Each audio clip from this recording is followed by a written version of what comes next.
Novaes, vem pra cá.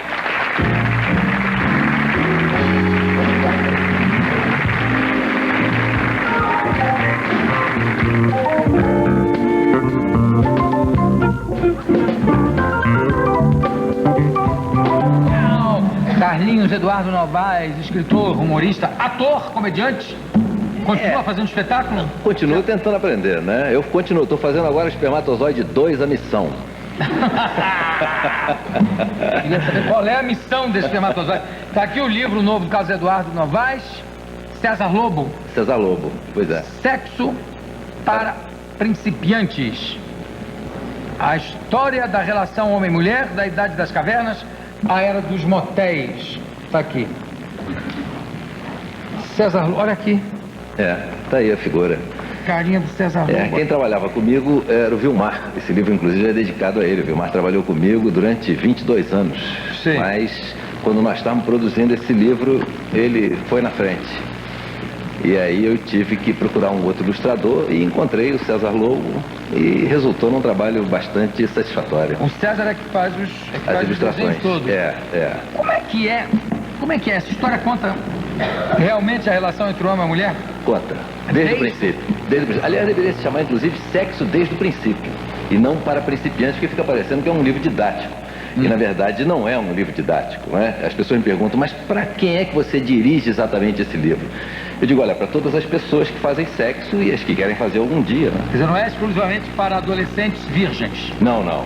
Se é que ainda existe tal coisa. É difícil você encontrar, né, João? Tá difícil. Qual é a diferença que existe entre o sexo do homem das cavernas para a Era dos Motéis? Muda muita coisa? Muda muita coisa, mas muita coisa mesmo. Inclusive porque uma das coisas que eu cito aí no livro, porque o livro ele vem desde os nossos ancestrais mais remotos até a contemporaneidade, né? E vem passando pela Grécia, por Roma, vem passando pela a influência da primitiva Igreja Católica, os árabes, as cruzadas, e por aí vem até agora. E nas minhas pesquisas eu descobri, por exemplo, que a palavra pai foi inventada milhares de anos depois da palavra mãe. É mesmo? Eu não sei como é que os antropólogos chegaram a essa conclusão. Quer dizer que tinha um monte de gente sem pai antes da... Não, só tinha mãe antes. Só mãe. Porque naquele regime tribal, onde todo mundo transava com todo mundo, só se sabia quem era a mãe. Não se sabia quem era o pai. O homem se achava, inclusive, um homem objeto. Ele não sabia exatamente o que ele estava fazendo na história. Ele nem sabia que aquele filho era dele também. Ele pensou que aquilo era uma coisa que surgia espontaneamente na mulher. Pá, aí nasceu. Mas eu digo isso aí... Nasceu mais um. O que será que provocou isso? Ele não tinha ideia. É verdade. Eles diziam que tinham sido colocados na barriga da mulher pelos deuses ancestrais, porque os homens não ligavam originalmente o sexo à reprodução. Até porque levava 270 dias entre uma coisa e outra. Só quando o homem deixou de ser caçador e passou a ser pastor e começou a observar as ovelhas se reproduzindo, aí é que ele percebeu que ele tinha alguma participação na reprodução da espécie. E aí começou o machismo. Aí a mulher começou a ser oprimida, porque quando o homem descobriu que ele também era parceiro na reprodução da espécie, ele oprimiu a mulher. Disse, não, eu posso continuar comendo todo mundo, mas você agora vai ficar em casa. E ela disse, mas por quê? Não, porque senão eu não vou saber quem é o pai da criança. Olha que coisa incrível. Mas isso foram milhares de anos, quer dizer, só no Paleolítico, né, pelos antropólogos que eu pesquisei aí para escrever o livro, é que se chegou a essa conclusão. Quer dizer, o homem o homem veio a ser pai muito depois da mulher ser mãe, né? Porque não havia dúvida com relação à mãe. Ele não sabia o que era aquilo que nasciam as pessoas. Ele não tinha a menor ideia. Não, e ficou na maior aquilo. E ficou na maior alegria quando descobriu que o sexo estava ligado à reprodução. Ele não sabia que uma coisa estava ligada na outra. Pois é. E ele gostou dessa descoberta? Pô, ele adorou. Por que ele adorou a descoberta? Você sabe? Não, eu acho que... ideia, por que bateu na cabecinha dele? Foi um sentimento de posse já? Em relação à mulher? Foi. Ele oprimiu a mulher a partir daí. E aí ele começou a ser o rei do pedaço. Dizem, inclusive, que ele se tornou autoritário e prepotente. O livro, na verdade, é uma defesa à mulher, não é? Conta a história de toda a opressão da mulher ao longo da civilização, por causa disso, não é? Quer dizer, o Salomão podia ter 900 mulheres, 300 concubinas, mas a mulher tinha que ficar ali. E foi penalizada muito ao longo da história. Foi um livro que eu considerei muito importante essa pesquisa, eu aprendi muito com ela, né? A gente só veio a saber como é que se produzia um bebê no século passado. A civilização passou 6.000 anos sem saber exatamente como é que se comportava o óvulo, o espermatozoide. Agora o processo, só quando eles descobriram o microscópio é que eles começaram a ver o óvulo, depois o esperma, e a partir daí começou toda uma discussão em torno de que se o homem ele já tinha a reprodução da figura dele no óvulo ou no esperma, e criaram-se partidos políticos dos ovulistas e dos espermistas. Discutiu-se durante dezenas de anos a predominância do óvulo ou do esperma para a reprodução. É um negócio fantástico isso aí. O homossexualismo começa a surgir quando? Você aqui, pode beber à vontade. Posso? Pode, à vontade. Obrigado. Quer um uísque? Quer alguma outra coisa? Não, tá bom, tá legal. Não quer mesmo? Se você quiser, pede aqui. Não? Não. O homossexualismo, quando é que surge?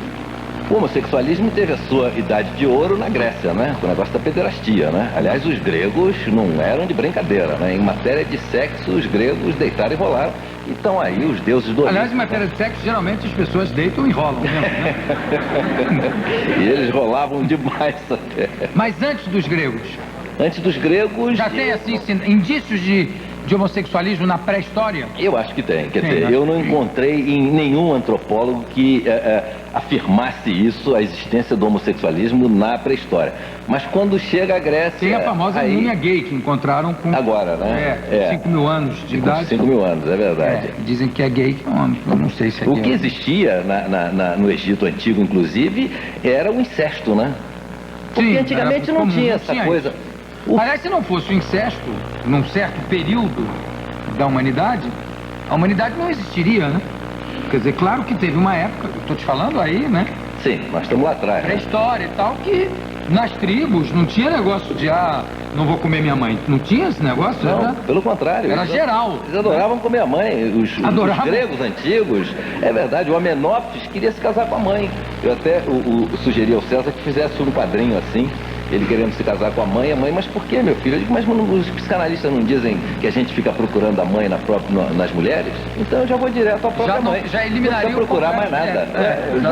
Não precisa ter complexo de Édipo. Não, eu digo o seguinte, pela própria evolução histórica da raça humana, tem um momento em que, claro que havia sexo entre irmãos e entre pai e mãe, entre filho e mãe, pai e filha, devia haver... Tudo misturado. Em abundância, né? Inclusive para a população do mundo crescer. Estamos falando em termos de pré-história, evidentemente. Mas até mais recentemente no Egito, tinha as transas da Cleópatra com o irmão. Tinha, quer dizer, o incesto já não era visto com bons olhos, mas era comum, né? Ou não? Eles dizem, inclusive, alguns antropólogos, que o sexo perdeu o caráter instintivo e natural e foi deslocado por um eixo, digamos, cultural com a proibição do incesto. Sim. Porque no início os nossos antepassados faziam sexo como os animais. Exatamente. Inclusive, eles faziam sexo na mesma posição que os macacos, né? Pela retaguarda. Originalmente, o sexo entre um homem e uma mulher era feito pela retaguarda. Diz uma antropóloga escocesa, inclusive, que eu consultei, que quando a mulher se virou de frente, foi que ela passou a ter o orgasmo, que ela não tinha. E que quando ela se virou de frente, então mudou a relação, quer dizer, porque o homem só conhecia a mulher de nádega, né? A mulher estava ali na beira do rio, lavando qualquer coisa, ele chegava lá, creu e ia embora. Quer dizer... Não esperava nada, né? Mandou e foi embora. Coisa de ejaculação precoce mesmo. Pronto, vamos embora. Aí vai lavar isso. Inclusive... Lavar roupa, tá aí lavando roupa, vai lavar roupa.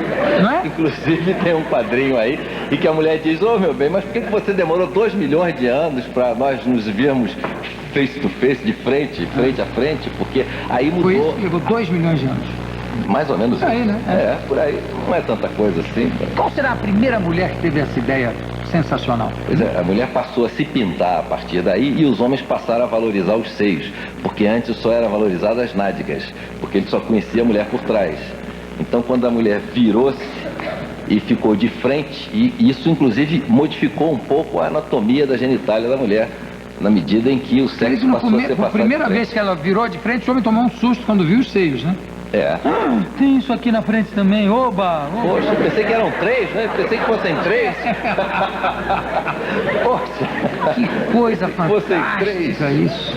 Mas é um livro fantástico em matéria dessas descobertas, que a gente sabe, e isso foi o que me motivou a escrever o livro, né? Que o sexo é uma questão muito mal resolvida na cabeça de todos nós e há muito tempo, né? Agora, de certa forma, houve, não sei se houve uma intuição ou o que houve, é que claro, que continuando a possibilidade do incesto, e se todo mundo, na família, todo mundo transasse com todo mundo, haveria uma decadência genética qualquer, né? Eu não sei, eu não estou muito certo disso não, João. Será que não? Não, eu acho que eu não estou muito certo disso não. Eu acho que essa proibição... Com animal dizem que não acontece, mas de certa forma também acontece ou não? Um cachorro, por exemplo, os irmãos, pelo menos os pastores que eu tenho, eles não podem transar entre irmãos. Pode transar mãe com filho ou pai com a filha, mas irmão de pai e mãe não dá certo. Eu acho que... Eu não sei se foi intuitivo, deve ter sido intuitivo, provavelmente também por razões econômicas, que tudo no mundo acontece por razões econômicas, né? É verdade. Não transar com a irmã, ou não transar porque aí... Não, você tem a possibilidade de pegar uma outra família, aumentar a família, crescer as posses. Interesses políticos. O amor, políticos. O casamento por amor é uma coisa de ontem, de anteontem. É verdade. Antes só se casava por interesses políticos, interesses econômicos. A pessoa já nascia casada, né? Casada. Quem ia casar? As mulheres não tinham a menor ideia de com quem iam casar, mas diz, e o livro eu acrescento isso, inclusive, é uma discussão que se pode levar por algum tempo, que foram os árabes que inventaram o amor. No sentido que a gente compreende ele hoje, do mundo ocidental, né? Porque no início não existia amor, né? No início as pessoas transavam todas. O sexo é muito anterior ao amor. O amor, como a gente compreende hoje, isso é coisa das canções árabes, que depois as cruzadas levaram para o Ocidente e nós desenvolvemos, quer dizer, esse sentido do amor, uma coisa de dois, não é? A dois, individualizado, uma relação a dois. Isso foram os árabes que desenvolveram isso, chamado amor puro. Não, mas aí você está pegando os árabes já nas cruzadas, né? Não, os árabes é antes das cruzadas, depois das cruzadas... Sei. Mas se você pegar assim, na Grécia você já tem relatos de casos de amor entre homem e mulher. Em Roma também, quer dizer, já um relacionamento baseado em amor entre alguns casais. Isso eu tenho dúvida, Jô, porque eu não sei se isso é uma visão de hoje feita para trás, porque as mulheres romanas eram muito maltratadas. As mulheres romanas não comiam... Júlio César e Cleópatra. Cleópatra que se mata, apesar de ser aparentemente interesseira, né? Porque caso com Júlio César, aí esperou o Marco Antônio, conquista o Marco Antônio, mas quando o Marco Antônio morre, ela também se mata. Não é uma relação de amor do Marco Antônio com a Cleópatra? Eu não sei se isso era... César com a Cleópatra? Eu não sei se isso não era parte de um jogo de interesse político. E, independente disso, eu não sei também se não é uma visão europeia, ocidental, contemporânea do que é o amor. Quer dizer, uma releitura, a gente começa a ler de frente para trás e vai colocando essas relações de acordo com o ponto de vista que a gente tem hoje com relação ao sentimento, com relação ao amor. De qualquer maneira, é uma questão que eu coloco aí no livro, que eu consultei vários escritores e antropólogos, que eu também não sei como é que eles foram buscar esses dados, né? Mas, e que está aí... Não, pela poesia, toda a poesia árabe, você percebe que, claro, tem um fundamento qualquer aí. Agora, se bem que depois a mulher vira mais objeto do que no mundo árabe, impossível, né? É o lugar onde a mulher é menos... o Corão, inclusive, permitia que o homem, né, que o homem se case com 4 mulheres, de uma vez só, né? Ele tem 4 mulheres, isso... Além dos haréns, etc. e tal. Que não é exatamente aquela visão que a gente tem, não é? A gente tem aquela visão meio paradisíaca do harém. O harém era uma coisa, às vezes, infernal, porque o cara tinha o sultão tinha 2.000 mulheres no harém. Ele, inclusive, carimbava as mulheres, tinha uma série de secretárias das vestes, das joias, dos banhos, para cuidar do harém. Fora os eunucos, não é? Os eunucos, de vez em quando, iam lá e comiam as mulheres do sultão também, né? Comiam com o quê? Porque aí tá, isso não está no seu livro, então eu vou lhe dizer. Faz favor de botar um adendo no livro. Existe o sexo dos eunucos, porque ele não... Existe porque o que ele perde é o seguinte, ele perde a possibilidade de reprodução, porque ele não tem mais o pênis. Não, o pênis ele tem, ele não tem mais os testículos. Não. O pênis continua. Bom, tem 2 tipos de eunuco. Os eunucos negros, eles perdiam tudo. Os eunucos brancos perdiam só o pênis e ficavam com os testículos.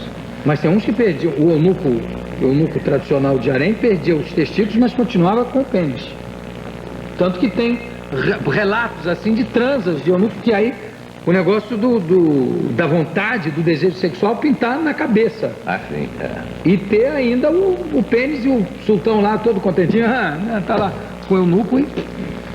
Esse autor aí que você está citando aí, eu certamente não li, porque a divisão que eu fazia dos eunucos, não é? Isso foi inclusive um hábito que começou na Pérsia, e tinha gente que castrava eunucos por interesses comerciais para poder vender os eunucos para o sultão. Depois também cantores, que eram os castrati, que eram... Cartas aqui para a nossa produção, por favor, falando do assunto dos eunucos sem testículos e com pênis, com testículos e sem pênis e sem testículos. Esse então, coitado, não tem jeito mesmo. Tinha um comerciante na Grécia que inclusive ele castrava os eunucos, e tinha um anúncio lá na porta da loja dele: satisfação garantida ou seu pênis de volta. Ô Carlos Eduardo, falando em pênis, o tamanho, essa preocupação com o tamanho do pênis começa quando? Começa, não se sabe quando, vem de longe. Você sabe que os chineses, que foram os primeiros, inclusive, a escrever esses manuais sobre sexo, né? Embora o mais famoso, mais ou menos daquela época, seja o Kama Sutra. Kama Sutra. Eles já nos manuais já tinham alguns preparados que você fazia usando algas marinhas, fígado de cachorro branco e alguns insetos arbóreos. Você misturava aquilo e dizia que o pênis crescia até 3 polegadas. 7,5 centímetros mais ou menos. Como é que é? Qual é a receita? Tá aí alguma página aqui do... 3 polegadas? 7,5 centímetros. São 7, exatamente. Crescia 7,5 centímetros. É verdade. Em estado natural, não era? Estado natural. É verdade. E tem também os afrodisíacos, né? Sim. Tinha tinha um afrodisíaco que chamava-se